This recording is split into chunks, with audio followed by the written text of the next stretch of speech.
The St. Ignatius of Loyola Church in Campo Marzio, Rome is one of the architectural jewels of Roman baroque.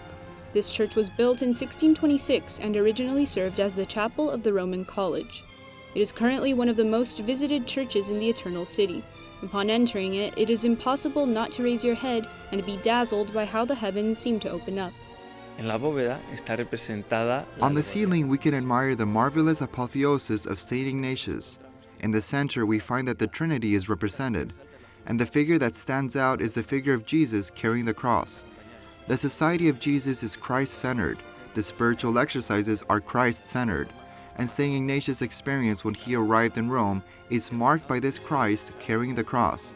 From the side of Christ comes a radiance, a ray that goes to the heart of St. Ignatius. Jesuit Andrea Pozzo shaped that ray of light to spread over the continents known at the time. It represents the figures that promoted the evangelization carried out by the Society of Jesus. We can see how the first ray goes towards Europe, and there we find the Jesuit saints who were canonized at that time. St. Francis Borgia, St. Aloysius Gonzaga, and Stanislaus Kostka, who was a blessed at that time. They are the ones who take souls to heaven. The same thing happens in Asia, where St. Francis Xavier evangelized. The same thing happens in Africa and in the Americas. Another impressive work that one finds when entering this church is its dome, which does not exist in reality. It is only painted, and its optical illusion allows one to envision the ambitious original project, the construction of the second largest dome in Rome, after St. Peter's. Two major issues came up. The first one was economical. Covering a space this big would be very expensive, and there was a rush to consecrate the church as soon as possible.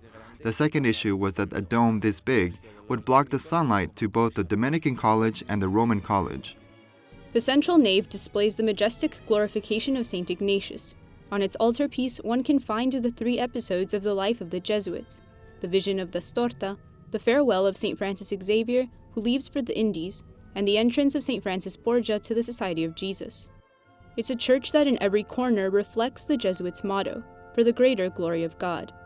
Here lie the remains of St. Louis Gonzaga, St. John Birchman, and St. Robert Bellarmine, among other priests who followed the spirit driven by the saint from Spain.